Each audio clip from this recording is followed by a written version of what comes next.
with shake and bacon. Today we're going to discuss the explanation of a lion diet to people.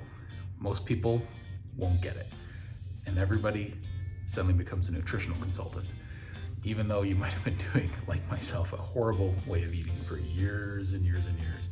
But they tell them you're doing something like this, a zero-carb diet, and suddenly everyone goes, oh, that's the worst decision you can make. So my background is I'm a massage therapist, but even though I can't give nutritional advice as a massage therapist, I learned nutrition in college.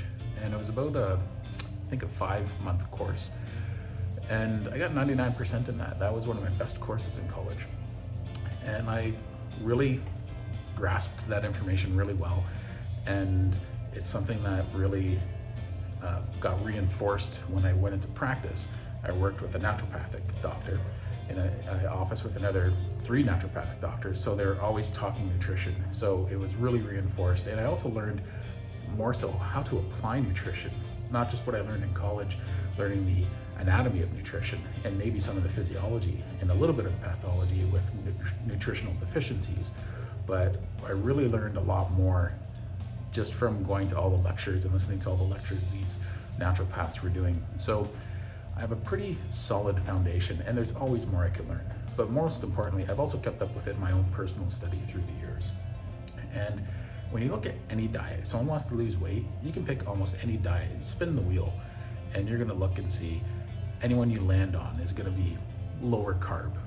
So you're getting rid of most fast food, most junk food, and the food you're allowed to eat is usually lower carb.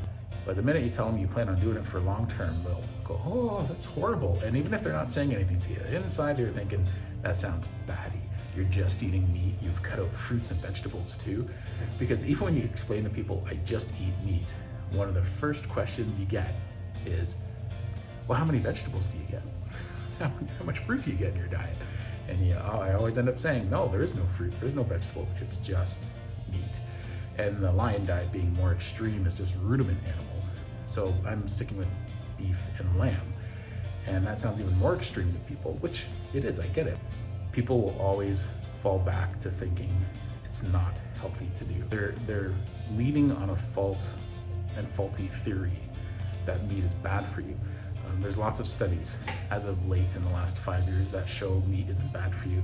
The World Health Organization has even commented on the lessening of cholesterol. There's a good book called The Big Fat Surprise, and The Big Fat Surprise really explains our misconceptions about fat and saturated fat through the years, where that came from. Dr. Sean Baker on the Joe Rogan podcast explained really well where this misconception of red meat being bad for you came from.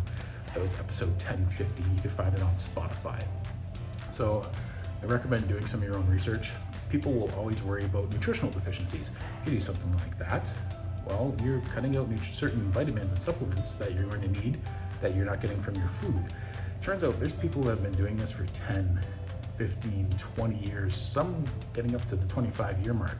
They get their blood work done, some of them post it online just to show other people all their vitamins are in check, all their nutrients are in check. Everything works out well for these people. It seems like a lot of their health problems come from an overconsumption of carbohydrates. So cutting back or down or completely out of the diet kind of makes sense for some people, especially if it makes them feel good. And at the end of the day, if all your numbers, like mine, when you get your blood work done and your doctor does a physical and all your numbers are good or getting better, you can't argue that, can you? I'm sure my doctor would be the first one to try and push me off this diet if my numbers are going in a bad direction. And I think it's a little frustrating for him that the numbers are going in a good direction. He's the first to admit there's no long-term studies to tell you whether this is a healthy or unhealthy diet.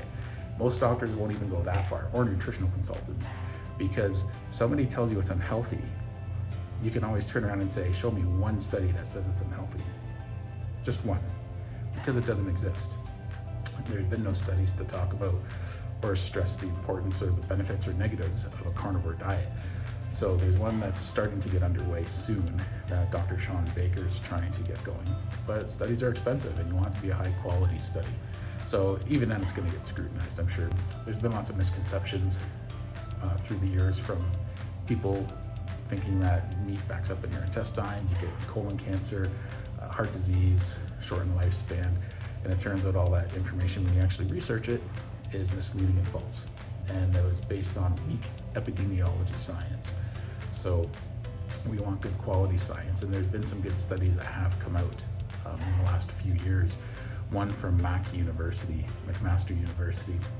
just about, I think, 2019 or 2020, and saying that there's no reason to cut back on red meat at all. In fact, go crazy on it. Right? It seems to mimic fasting. One of the leading theories as to why it works so well is the meat seems to digest higher up in the small intestine, and it doesn't get through, or not much of it gets through to the small intestine where the carbs and sugars are absorbed, and the gut flora is sort of out of whack with people. Trying to get into an explanation of what you're doing and why you're doing it with most people, they're gonna not handle it well. And I saw somebody online that went through this just today. Everyone at her work is just going nuts on her because they think it's unhealthy for her. And I think she's not really overweight. She's doing it because she feels good.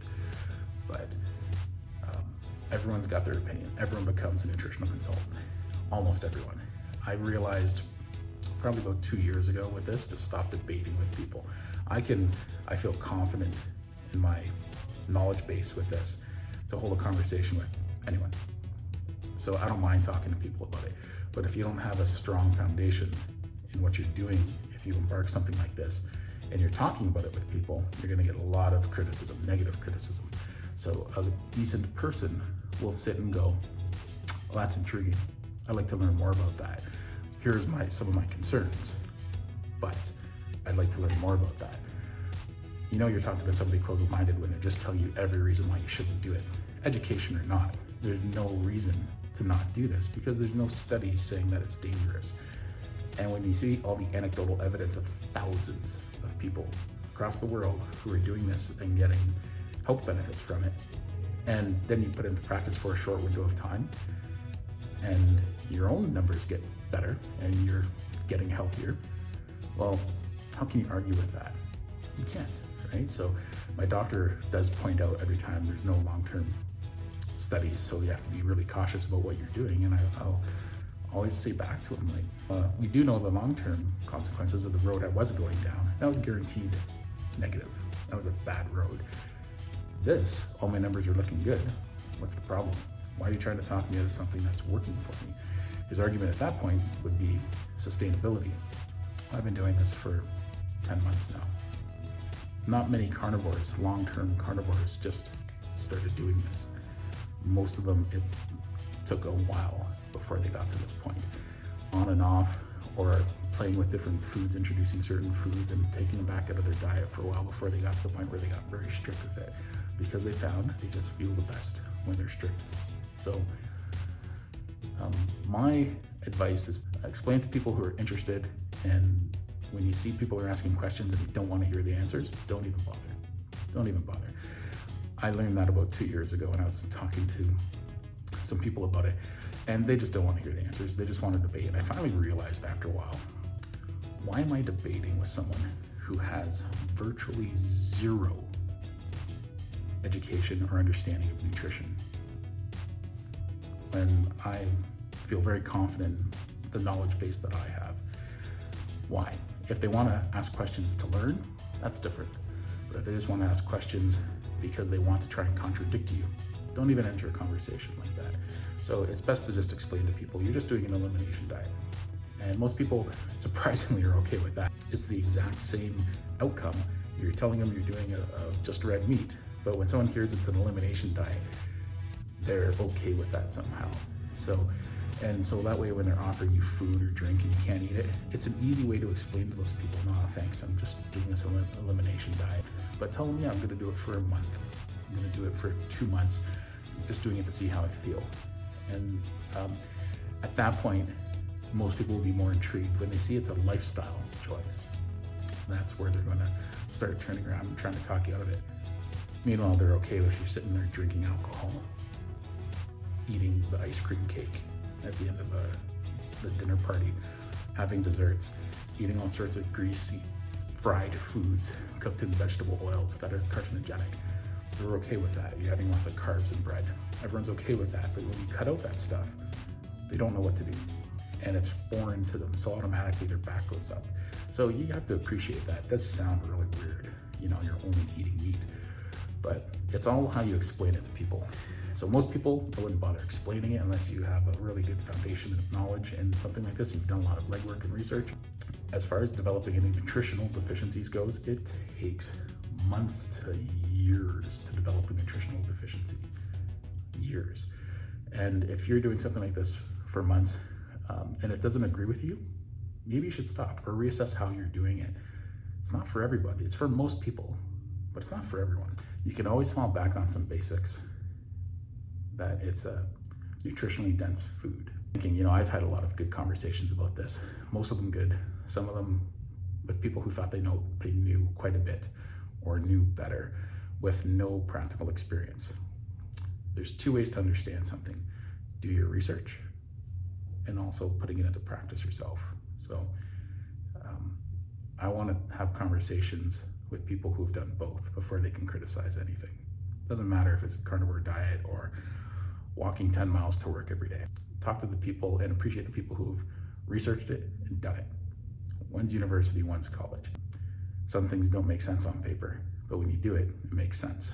The short answer is try and just keep it to yourself, because most people won't understand. But if you do feel the need to talk to people, you're really gonna have to start understanding what you're talking about and learning a lot about it. I had a friend who did it for a few months before he got extremely strict with it. And boy, did he get thrown in the deep end with everyone at work. And he really had to explain himself. And that meant he had a lot of questions, and he had to research it to understand on a more physiological level why it was good for him. All the more reason to just learn. Anyway, I hope this video was helpful. Take care.